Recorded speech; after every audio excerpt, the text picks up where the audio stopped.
Gym institute के online channel में बेटा आप लोगों का फिर से एक बार स्वागत है। अभी तक सम बेसिक कॉन्सेप्ट्स में हमने आपसे कंसंट्रेशन के टॉपिक्स में कई कंसंट्रेशन डिस्कस किए। मैंने आपको बताया how to calculate percentage by mass by volume, molarity, molality, percentage mass by volume, normality, ppm, mole fraction, formality. और आज मैं आपसे बातें करने वाला हूं इसी टॉपिक में आगे इन रिलेशंस के बारे में कि आप इन्हें रिलेट किस तरीके से करोगे। रिलेशंस और भी सारे हो सकते हैं, बट मैं आपको ये 4 रिलेशंस बता रहा हूं। कोशिश कीजिएगा कि खुद से रिलेशंस बनाने को भी आप भी समझ सको। हमें रिलेशंस बनाने हैं मोलैरिटी नॉर्मलिटी के बीच में, मोलैरिटी और मोलैलिटी के बीच में, mole fraction, molality, percentage by मास और मोलैलिटी के बीच में। उसके लिए हम कुछ बातें मान रहे हैं। मैंने मान लिया है कि हमारे सैल्यूट का मोलर मास Mb है और हमारे सॉल्वेंट का मोलर मास Ma है। जो आपको ये बात ध्यान रखनी पड़ेगी। मैं MaMb लिखूंगा तो आप इस बात को खुद क्लियर करेंगे। चलिए शुरू करते हैं सबसे पहले रिलेशन में, मोलैरिटी वर्सेस नॉर्मलिटी के बारे में। हमने नॉर्मलिटी क्या पढ़ी? हमने पढ़ा नॉर्मलिटी का फॉर्मूला था number of gram equivalent of solute upon volume of solution in litre. Okay, तो number of gram equivalent of solute हो गया, वॉल्यूम ऑफ सॉल्यूशन लीटर हो गया। हमने कहा ग्राम इक्विवेलेंट को क्या लिख सकते हो? लिखा जा सकता था mass of solute upon equivalent mass. अगर आपको ये बातें नहीं मालूम तो कल की जो आपकी वीडियो थी जिसमें हमने बातें की थी सम बेसिक कॉन्सेप्ट में, आप उसे जाके देख सकते हो कंसंट्रेशन टर्म्स में। तो mass upon equivalent mass, volume of solution. और मैंने बताया था ना कि इक्विवेलेंट मास क्या होता है? इक्विवेलेंट मास होता है molar mass divide by n. तो एन ऊपर आ गया, वॉल्यूम ऑफ सॉल्यूशन हो गया जो लीटर में है। Okay, mass upon molar mass क्या होता है? मोल्स होते हैं, नीचे वॉल्यूम है लीटर में, इनटू एन। और मोल्स अपॉन वॉल्यूम क्या होता है? मालूम है ना क्या होता है? मोलैरिटी को कहते हैं। तो मोलैरिटी में अगर आप n फैक्टर से मल्टीप्लाई करते हो तो आपको उस सॉल्यूशन की नॉर्मलिटी मिल सकती है। तो अगर नॉर्मलिटी दी हो तो मोलैरिटी में चेंज कर सकते हो, मोलैरिटी दी हो तो नॉर्मलिटी में। जैसे क्वेश्चन हमारे पास आया 0.2 मोलर H3PO3 की नॉर्मलिटी बताइए क्या होगी? ऑप्शंस हैं 0.2, 0.4, 0.6, 0.1। वीडियो को पॉज कीजिए, अपने आंसर को सोचिए और फिर से देखिए क्या आएगा। चलिए आइए चेक करते हैं। H3PO3, H3PO3 के लिए n फैक्टर क्या होता है? तो 3 नहीं होता। अगर आपने 3 सोच लिया था, मैंने लास्ट क्लास आपको बताया है कि एसिड्स की बेसिसिटी कैसे देखनी है। इसके लिए n वैल्यू कितनी होगी?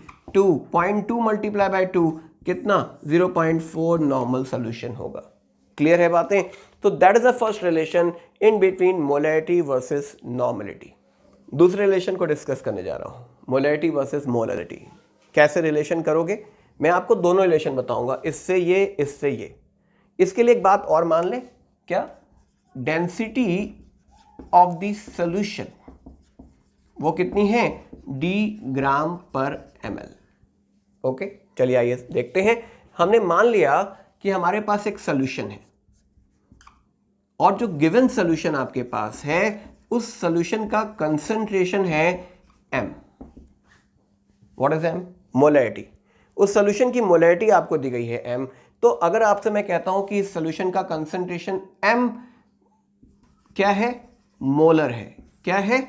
m मोलर है। इसका मतलब क्या होगा? आप बोलोगे ना कि m moles of solute dissolve in 1 litre of solution. Clear कीजिएगा बातों को। मोलैरिटी का मतलब होता है number of moles of solute dissolve in 1 litre of solution. अगर सॉल्यूशन 2 मोलर है इसका मतलब 2 मोल 1 लीटर में, और अगर सॉल्यूशन की मोलैरिटी m मान लो इसका मतलब m मोल्स 1 लीटर में। ये तो क्लियर है। मतलब आपको क्या मालूम है? आपको सॉल्यूशन के मोल्स मालूम है, आपको सॉल्यूशन के वॉल्यूम मालूम है। निकालना क्या है? Small m। क्या फॉर्मूला था?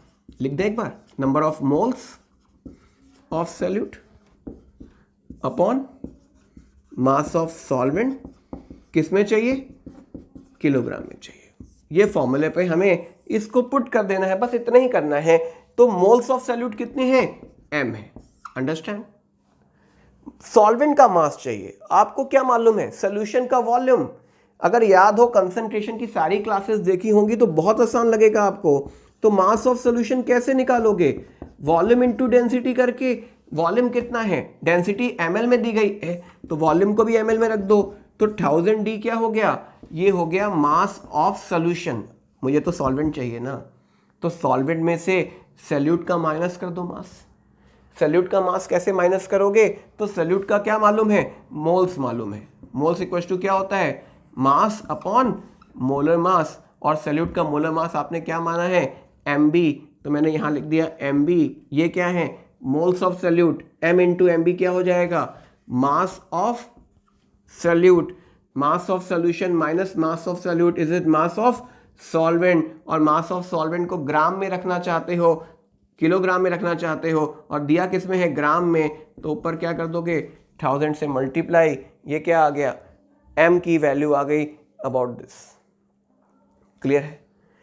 अब मैं इसी बात को आपके सामने फिर से डिस्कस करूं रिवर्स फॉर्म में। रिवर्स फॉर्म मतलब गिवन सॉल्यूशन जो आपके पास है उसका कंसंट्रेशन m मोलल है। अब आप सोचते जाओ तो क्या लिखोगे, m मोलल का मतलब m moles in 1 kilogram of solvent. याद होगा डेफिनेशन क्या थी, molality, number of moles of solute dissolve in per kilogram of solvent. अगर 2 स्मॉल m लिखा था इसका मतलब क्या था, इसका मतलब था 2 मोल कितने में डिसॉल्व हैं, 1 किलोग्राम सॉल्वेंट में। तो अगर m मोलल सॉल्यूशन है इसका मतलब m मोल्स डिसॉल्व होंगे किसमें, 1 किलोग्राम सॉल्वेंट में। और अगर मैं आपसे कहूं कि मोलैरिटी कैलकुलेट करो तो फॉर्मूला क्या है, number of moles of solute divide by volume of solution, किसमें, लीटर में। This formula help to calculate molarity. तो आइए वैल्यू पुट कर देते हैं। क्या पुट करोगे वैल्यू, मोल्स ऑफ सॉल्यूट कितने हैं, small m upon volume of solution कैसे निकलेगा, तो वॉल्यूम ऑफ सॉल्यूशन को ही निकालना यहाँ पे मेन टास्क होगा। वॉल्यूम ऑफ सॉल्यूशन अगर आप निकालना चाहते हो तो आपको मास ऑफ सॉल्यूशन मिल जाए, सोच के देखो। और मास ऑफ सॉल्यूशन को डिवाइड किससे कर दूं, डेंसिटी से, तो वॉल्यूम ऑफ सॉल्यूशन मिल जाएगा। मास ऑफ सॉल्यूशन कहां से आएगा, तो आप कहोगे मास ऑफ सॉल्यूशन आएगा mass of solute plus mass of solvent. Mass of solvent कितना है 1000 ग्राम, प्लस मास ऑफ सॉल्यूट कितना है, सॉल्यूट के कितने मोल्स मालूम है, स्मॉल m, यहाँ पे स्मॉल m पुट कर दो। और यदि स्मॉल m पुट करोगे तो मोलर मास से मल्टीप्लाई करोगे तो मास ऑफ सॉल्यूट भी आ जाएगा, यानी m.mb। ये क्या आ गया, mass of solution divide by d। ये डेंसिटी आ गई किसमें, ml में। क्यों ml में, क्योंकि डेंसिटी ग्राम पर ml दी गई है। तो वैल्यू पुट कर देते हैं यहाँ पे हम लोग, क्या आ गया, m 1000 plus m molar mass of solute, ऊपर क्या गया d, और ऊपर किससे मल्टीप्लाई, 1000 से। और ये किसके बराबर आ गया, ये कैपिटल M के बराबर आ गया। तो ये वैल्यू किसके बराबर थी, ये वैल्यू स्मॉल m के बराबर थी। ये किसके बराबर थी, कैपिटल M के बराबर थी। देखिए रिलेशन बना के याद करके क्वेश्चन करना मतलब कि बहुत मुश्किल काम है। हाँ, अगर आपके न्यूमेरिकल में एक्सप्रेशन बन के आ गया कि ये एक्सप्रेशन है, बताओ सॉल्व करना है, तो कैसे करोगे। कुछ बच्चे बहुत रट्टू होते हैं, बहुत जल्दी रट देते हैं बातें, वो सोचना नहीं चाहते। वो चाहते हैं कि उन्हें फॉर्मूला मिल जाए और वो क्वेश्चन कर लें तो वो फॉर्मूला रट सकते हैं। लेकिन मेरा जो मानना है कि इस फॉर्मूला को रटने से अच्छा है जो मेथड शुरुआत में आपको बताए गए थे, जिस तरीके से हम रीजनिंग करते थे, that is the best way.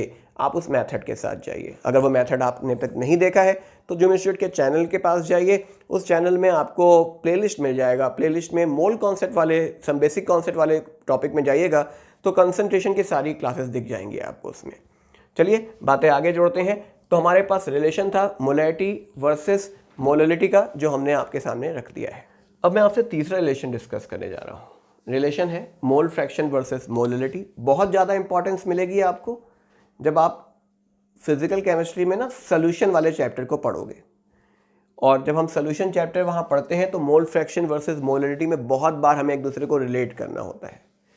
Relation समझने का मतलब है कि आप बेसिक समझ रहे हो, ये नहीं कि आप सारे रिलेशंस को याद करने की बातें कर रहा हूँ। हाँ, एक रिलेशन जो आसान है वो याद कर सकते थे मोलरिटी और नॉमिनिटी के बीच में, लेकिन बाकी रिलेशंस भी आप रट के कर लो। अगर रट सकते हो तो कोई प्रॉब्लम वाली बात नहीं है, क्वेश्चन का टाइम पीरियड जरा सा छोटा कर लोगे आप। लेकिन अगर नहीं रट सकते और टाइम ज़्यादा वेस्ट हो रहा है तो मत रटिए, उसे कोशिश कीजिए कि न्यूमेरिकली डायरेक्ट सॉल्व कर सके। आइए चलिए मैं बात कर रहा हूँ आपसे मोल फ्रैक्शन वर्सेस मोलरिटी के रिलेशन में।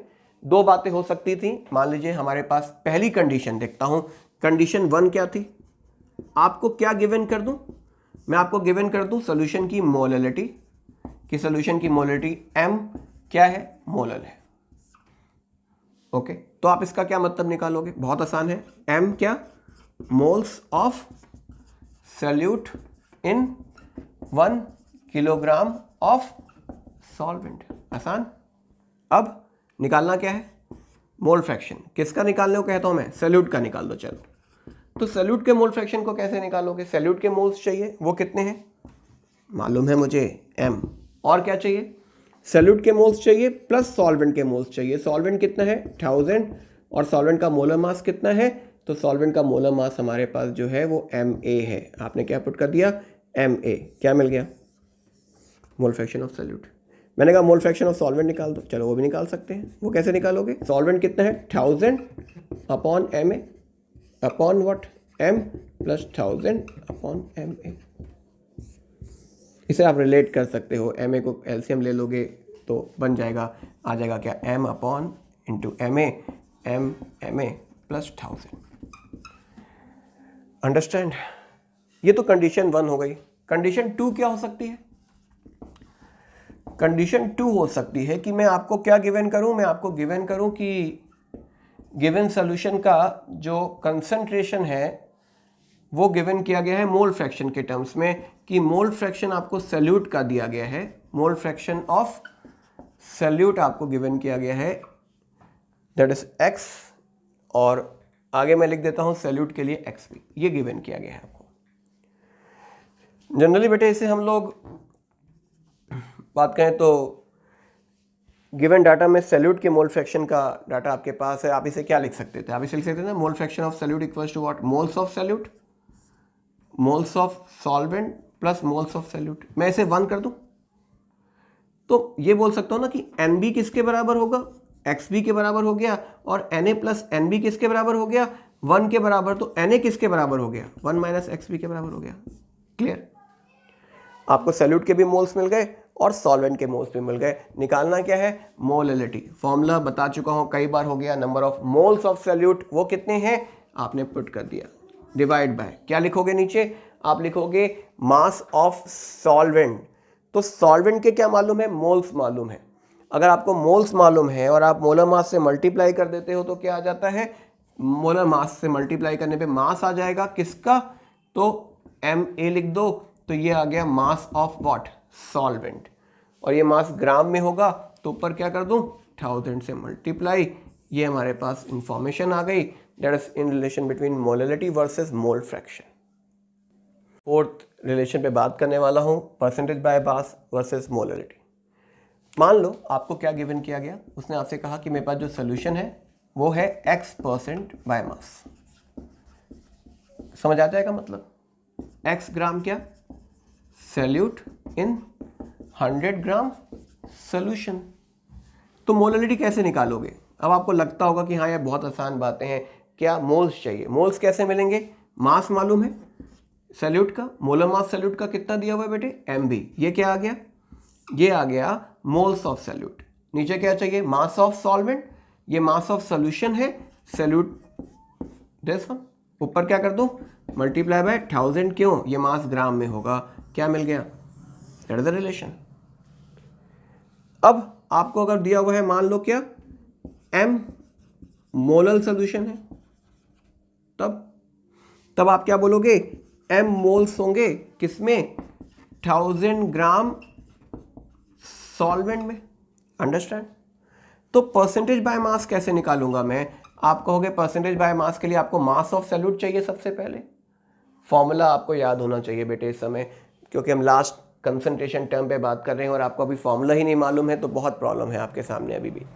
तो परसेंटेज बाय मास के लिए आपको मास ऑफ सॉल्यूट चाहिए। मास ऑफ सॉल्यूट कितना होगा, तो आपको मोल्स मालूम है, और आप इसमें अगर मल्टीप्लाई कर देते हो मोलर मास ऑफ सॉल्यूट का, तो आपको मास ऑफ सॉल्यूट मिल जाएगा। नीचे क्या चाहिए, mass of solution 1000 gram, mass of solvent plus mass of solute कितना है, m/mb। ये मास ऑफ क्या आ गया, सॉल्यूशन, ये मास ऑफ सॉल्यूट, ऊपर मल्टीप्लाई किससे, 100 से। आप क्या निकाल सकते थे, परसेंटेज बाय मास को कैलकुलेट कर सकते थे।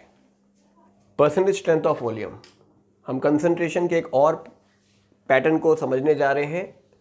देखिए बेटे, वॉल्यूम की जो परसेंटेज स्ट्रेंथ दी जाती है ना, वो बहुत बड़ी कंफ्यूजिंग क्वेश्चन के साथ होती है। एक बहुत बड़ा कंफ्यूजन आ जाता है कि ये क्वेश्चन का क्या मतलब है। आप खुद देखो, एक जैसे कि स्टेटमेंट लिख के आ गया, a sample of volume and it's percentage strength is 109%। अजीब नहीं लगता, 109% क्यों, क्या मतलब है इसका? 100 ग्राम में 109 ग्राम का क्या मतलब है? और अगर एग्जाम में प्रॉब्लम बनता है परसेंटेज स्ट्रेंथ ऑफ वॉल्यूम का, तो बहुत मुश्किल क्वेश्चन माना जाएगा, क्योंकि जल्दी कंसंट्रेशन बुक्स इसे नहीं लिखती हैं। तो एक टॉपिक सेफ पॉइंट के अकॉर्डिंग हम प्रिपेयर करके रख लेते हैं वॉल्यूम का, कि आपको समझ आना चाहिए, क्योंकि वॉल्यूम आपको मालूम है होता क्या है। तो आइए देखिए इसका मतलब क्या है। अगर मैं आपको समझाऊं, तो मान लीजिए जो सैंपल आपको दिया गया है, उस सैंपल का 100 ग्राम ले लिया मैंने। इस सैंपल का जिसका आपने 100 ग्राम लिया है, उसमें है क्या, उसमें है H2SO4 और डिजॉल्व SO3। ये वॉल्यूम है, जिसे आप क्या लिख देते हो, H2H2O7। मतलब सल्फ्यूरिक एसिड में जब SO3 डिजॉल्व होती है ना, तो that is named as volume. तो अगर मैं आपसे कहता हूं कि मेरे पास जो 100 ग्राम सैंपल है, उसमें सल्फ्यूरिक एसिड भी है और SO3 भी है, तो उसमें हमने मान लिया कि SO3 जो है वो x ग्राम है। अगर तो सल्फ्यूरिक एसिड कितना होगा, आसान है, आप कहोगे 100 माइनस x ग्राम। पहली बात तो ये हमने समझ ली कि आपको जो सैंपल दिया गया है, अगर उसमें SO3 x ग्राम है, तो सल्फ्यूरिक एसिड 100 माइनस x ग्राम है। अब अगर मैं आपसे कहूं कि 109 का क्या मतलब है, समझिएगा बातें बेटे। 100 ग्राम सैंपल से 109 ग्राम बनाया जा सकता है, ये मतलब है इसका। क्या मतलब हुआ कि अगर आपके पास जो 100 ग्राम का सैंपल है ना, अगर आप इसमें 9 ग्राम क्या मिला दो, वाटर मिला दो, तो 109 ग्राम सल्फ्यूरिक एसिड बन जाएगा। ये मतलब है कि जो सैंपल आपको दिया हुआ है 100 gram, when we dissolve 9 gram water, तो 109 ग्राम सल्फ्यूरिक एसिड बन जाएगा। ये कैसे बन जाएगा, तो SO3 जो है ना, वो वाटर के साथ रिएक्ट करेगा और H2SO4 बना देगा। ओवरऑल बात करूं, जब आपने वाटर मिलाया तो मेरे पास सल्फ्यूरिक एसिड था, मेरे पास SO3 था, मेरे पास वाटर था। वाटर कितने ग्राम आपने मिलाया, 9 ग्राम मिलाया। SO3 कितना मेरे पास, x ग्राम है। ये कितना है, 100 माइनस x ग्राम है। टोटल मास कितना बना, 109 ग्राम बना। किसका बना, H2SO4 का। इस 109 ग्राम में 100 माइनस x तो यहां से आया, बाकी इससे बना ना सल्फ्यूरिक एसिड। तो इस पॉइंट को जरा समझने की कोशिश करिएगा कि SO3 कितना होगा, क्योंकि यहां पूरा 109 ग्राम अगर H2SO4 बना है, मतलब पूरा x ग्राम SO3 रिएक्शन में पार्ट कर रहा होगा। और SO3 कितना है, तो आप कहो 32 और 48, इक्वेशन बैलेंस है, यानी 80 ग्राम जो है ना, वो रिएक्शन कर रहा है किससे, 18 ग्राम से। तो 9 ग्राम वाटर से कितना करेगा, 40 ग्राम। आप लिखोगे ना कि 80 ग्राम SO3 रिएक्ट करता है किससे, 18 ग्राम H2O से। तो आपने कितना वाटर ऐड करना है, 9 ग्राम अगर आपने वाटर ऐड किया, इसका मतलब मेरे पास 40 ग्राम SO3 होगा इस पर्टिकुलर सैंपल में। तो अगर ये 40 ग्राम होगा और 9 ग्राम से रिएक्शन करेगा और ये 60 ग्राम होगा, तो ये दोनों मिलके क्या बना लेंगे, 49 ग्राम H2SO4 बना लेंगे। 60 ये हो गया, तो 109 ग्राम H2SO4 बन गया। इसका मतलब जो गिवन सैंपल आपको है, अगर मैं उसमें पूछूं बताइए कि उसमें सल्फ्यूरिक एसिड कितना है, हाउ मच H2SO4 प्रेजेंट, तो कितना है 60 ग्राम, मतलब 60 ग्राम आप कह सकते हो, और SO3 कितना है 40 ग्राम है। ओके, इसी को जरा रिवर्स करके लिखें। सेम कंडीशन को मैंने कहा कि चलो एक और तरीके से पूछता हूं मैं आपसे। मैंने आपसे कहा कि चलो यही सोच लेता हूं मैं कि मेरे पास सैंपल है जिसमें 80 ग्राम H2SO4 है और 20 ग्राम क्या है SO3 है। बताइए ओलियम की, जो हम इसमें ओलियम बनाएंगे, इसका जो ओलियम है उसकी परसेंटेज स्ट्रेंथ क्या होगी, उसे कैसे लिखोगे? ये क्वेश्चन बना दिया मैंने। A sample of mass 100 gram that contain 80 gram sulfuric acid and 20 gram SO3. Find out the percentage strength of this oleum solution. तो मुझे बताओ कि 100 ग्राम अगर मेरे पास ये है तो इससे मैं कितना सल्फ्यूरिक एसिड बना सकता हूं, कितना वाटर ऐड करना पड़ेगा मुझे इसमें, यही सोचना होगा ना आपको। तो आप ये बोलोगे ना कि 80 ग्राम SO3 18 ग्राम से करता है, तो 20 ग्राम कितने से करेगा? तो आप कहोगे 20 ग्राम करेगा 4.5 ग्राम से, मतलब आपको इसमें 4.5 ग्राम वाटर ऐड करना पड़ेगा। और अगर आप 4.5 ग्राम वाटर ऐड करोगे, इसका मतलब कि टोटल 104.5 क्या बनेगा, परसेंटेज फॉर्म होगी। ये किसकी परसेंटेज हो गई? ये ओलियम की परसेंटेज स्ट्रेंथ हो गई। तो अगर ओलियम की परसेंटेज स्ट्रेंथ मान लो 110 आ जाए, इसका मतलब 110 आ जाए, इसका मतलब कि 100 ग्राम सैंपल जिसमें H2SO4 और SO3 है, उसमें अगर आप 10 ग्राम पानी मिलाओगे तो ऐसा होगा। तो यहाँ 18 ग्राम से 80 करता है, तो 10 से कितना करेगा? वो अमाउंट किसका मिल जाएगा आपको? SO3 का मिल जाएगा, बाकी सल्फ्यूरिक एसिड का। क्लियर है? तो this is the percentage of oleum. अगर एक बार ना समझ हो तो वीडियो को पीछे कीजिए, फिर से देखिए, 2 से 3 बार देखिए, आपको बातें समझ आ जाएंगी। चलिए हम आपसे नेक्स्ट एक और कंसंट्रेशन टर्म पे इसी तरीके से बात कर रहे हैं, और ये जो कंसंट्रेशन टर्म अब मैं आपसे डिस्कस कर रहा हूं ये है H2O2 के रिस्पेक्ट में। H2O2 के लिए एक बड़ा कंडीशन लिख के आ गया कि बताओ 10 वॉल्यूम H2O2 का क्या मतलब होता है। तो अगर मैं आपसे ये कहूं कि 10 वॉल्यूम H2O2 का क्या मतलब होता है, तो आइए इसे क्लियर कर लेता हूं एक बार। हमने कहा कि H2O2 को आप ब्रेक करके लिखोगे तो कैसे लिखोगे? H2O plus O2। क्लियर है बातें?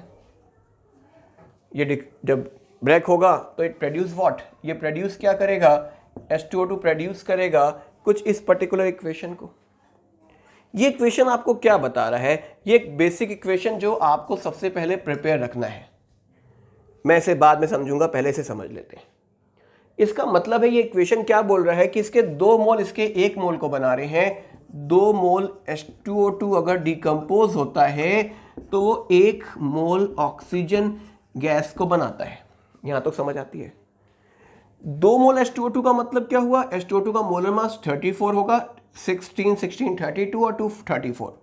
तो 2 मोल कितने होंगे? 34 मोल्स 2 है, मोलर मास 34 है, तो मल्टीप्लाई कर लिया, कितना आ गया? 68 ग्राम H2O2। और ये क्या प्रोड्यूस कर रहा है? ये 1 मोल ऑक्सीजन प्रोड्यूस कर रहा है, मतलब 22.4 लीटर ऑक्सीजन गैस को प्रोड्यूस कर रहा है। लेकिन कब? एचटीपी पर। यानी ये बात फिक्स करनी है आपको कि 10 वॉल्यूम H2O2 समझना है तो ये समझना जरूरी होगा क्या कि 68 ग्राम H2O2 अगर पूरा डिकम्पोज हो जाता है तो वो हमें जो ऑक्सीजन गैस बना के देगा वो 22.4 लीटर होगी एट एचटीपी। ठीक है, तो ये एक इंफॉर्मेशन जो हमें यहां पे समझनी है। आगे क्लियर करें। 10 वॉल्यूम H2O2 का क्या मतलब है? 10 वॉल्यूम H2O2 का मतलब है कि अगर मैं आपको H2O2 का एक सैंपल दूं, मान लो मेरे पास ये H2O2 का एक सैंपल है, ओके, कितना है? 1 लीटर। ओके, अगर ये 1 लीटर का सैंपल है जिस पर लिखा हुआ है 10 वॉल्यूम H2O2, जिसका डाटा गिवन है 10 वॉल्यूम H2O2, इसका मतलब है कि अगर मैं इस पूरे 1 लीटर सोल्यूशन को डिकम्पोज करवा दूं, ये H2O2 का सोल्यूशन है, मतलब इसमें H2O2 कितना है मुझे नहीं मालूम, लेकिन इस पूरे सोल्यूशन में जितना भी H2O2 होगा अगर वो पूरा डिकम्पोज होता है, कितना, 1 लीटर का ये पूरा सोल्यूशन हम क्या करते हैं, अगर H2O2 का डिकम्पोज करवाते हैं, मतलब जितना H2O2 इसके अंदर है कितना है, मान लो x ग्राम है, कितना है, x ग्राम, बाकी पानी होगा। तो जो x ग्राम H2O2 है अगर वो डिकम्पोज होता है तो वो प्रोड्यूस करेगा क्या, 10 लीटर ऑक्सीजन को HTP पर, अगर 1 लीटर लिया है तो। अगर इसका 1 ml लिया होता तो 10 ml बनता, तो 1 ml लेते तो अमाउंट भी कम हो जाता, तो वॉल्यूम भी कम बनता। मतलब जो 10 वॉल्यूम H2O2 लिखा है इसका मतलब कि आपने एक H2O2 का अमाउंट कुछ लिया, मान लो x ग्राम लिया, पानी लिया, मिला के सोल्यूशन बना लिया। अब उस सोल्यूशन का अगर आप 1 लीटर लोगे तो 10 लीटर ऑक्सीजन गैस बनेगी HTP पे। अगर उसका 1 ml लोगे तो 10 ml बनेगी। अगर आप उसका 1 यूनिट लोगे तो वो 10 यूनिट बनाएगा, 1 वॉल्यूम 10 वॉल्यूम बनाएगा। That is a simple condition. तो यहां पर x ग्राम 10 लीटर बना रहा है, ठीक है। आइए इस बात को आगे क्लियर करते हैं। मान लो मैंने 1 लीटर H2O2 का सोल्यूशन ले लिया, समझिएगा बातों को, बहुत इंपॉर्टेंट पॉइंट बात कर रहा हूं मैं। 1 लीटर का मेरे पास H2O2 का सोल्यूशन है और मैंने इसमें 68 ग्राम H2O2 मिलाया है। कितने ग्राम, 68 ग्राम H2O2, बाकी पानी मिलाया, 1 लीटर का H2O2 का सोल्यूशन बना लिया। अगर ये डिकम्पोज करेगा तो कितनी H2O2 बनेगी, आप कहोगे यार मुझे ये बात तो समझ आ गई, 68 ग्राम H2O2 क्या बनाता है, 22.4 लीटर O2। अंडरस्टैंड? इसका मतलब क्या हुआ, इसका मतलब हुआ कि अगर मैं बोलता हूं ना कि 22.4 वॉल्यूम H2O2 मेरे पास है, कितना, 22.4 वॉल्यूम H2O2 मेरे पास है,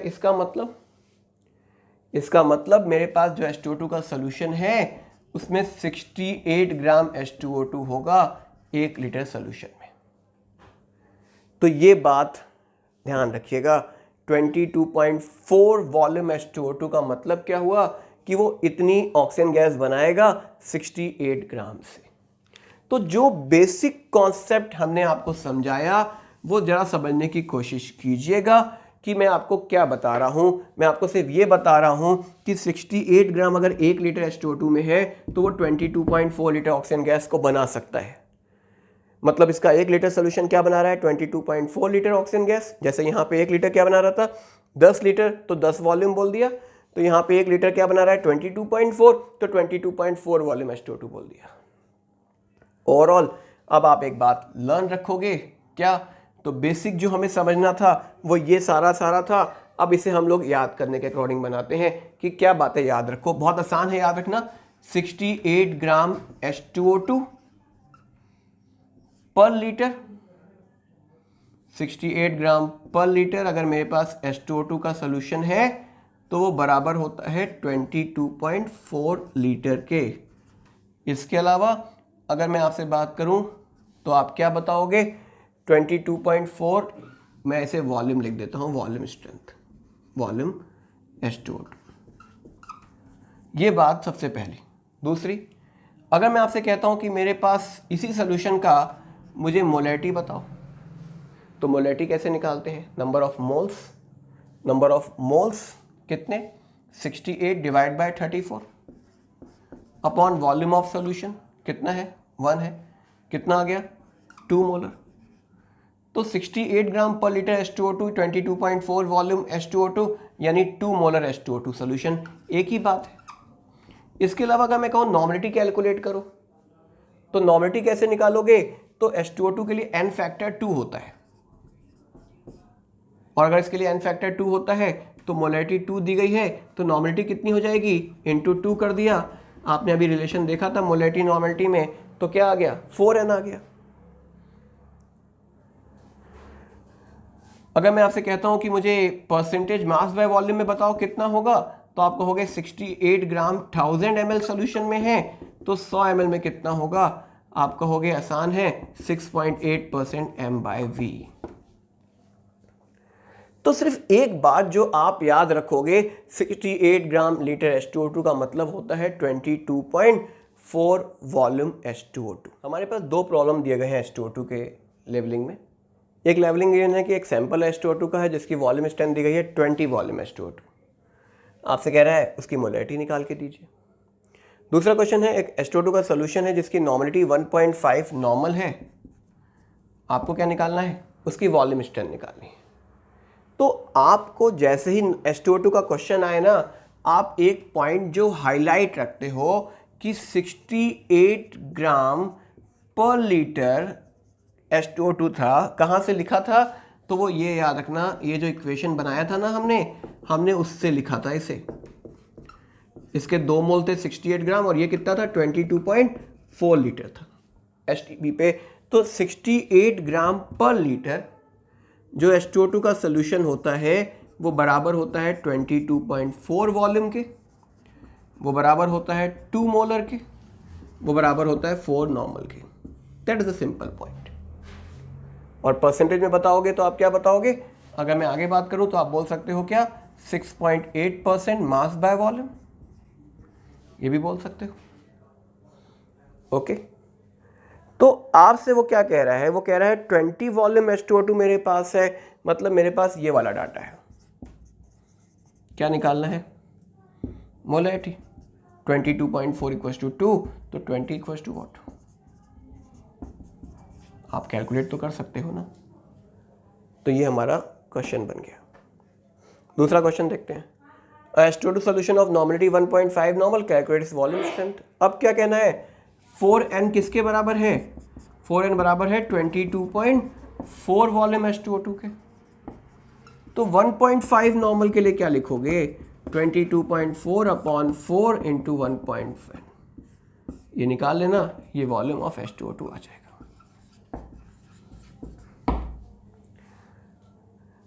बाकी जब आप प्रॉब्लम लगाओगे तो आपके सामने प्रॉब्लम जब आएंगी तो आप समझ पाओगे इस बेसिक कॉन्सेप्ट को समझते हुए। तो यहाँ तक की बातें थी हमारे पास कंसंट्रेशन रिलेटेड टॉपिक पे कि आप कंसंट्रेशन कैसे निकालते हो, molarity, normality, molality, mole fraction, उनको कैसे एक दूसरे से रिलेट करते हो, क्या मतलब है परसेंटेज वॉल्यूम स्ट्रेंथ का और क्या मतलब है H2O2 वॉल्यूम स्ट्रेंथ के बारे में। अगर आपको आज की वीडियो पसंद आई हो तो प्लीज़ इसे ज़रूर लाइक कीजिएगा और शेयर कीजिएगा। और अगर आपने अभी तक हमारी वीडियोस नहीं देखी हुई हैं तो स्टार्टिंग से वीडियोस देखिए बेटे। हमारा एक सिंपल सा पाथ है कि हम मोल कॉन्सेप्ट की सारी बातें आपसे डिस्कस कर रहे हैं इसमें। अगर आपको लगता है कि आपका चैप्टर वीक है तो अगर आप सारी वीडियोस को लगातार देखते रहोगे और उनके नोट्स बनाते हुए कवर करोगे तो कहीं ना कहीं आपको समझ आएगा कि चैप्टर आसान है। अब अगर मैं आपसे बात करूं कि हम अगले टर्म पे जो बात करने वाले हैं, इस पर मैं आपसे बातें करूंगा कंसंट्रेशन का ही एक छोटा सा पार्ट मिक्सिंग के बारे में, और उसे ख़त्म करके हम शुरू करेंगे लिमिटिंग रिएजेंट के टॉपिक पर, जो एक नया टॉपिक हमारा होगा। तो बातें हम आपसे नेक्स्ट टर्म पे करेंगे। That's all, thank you.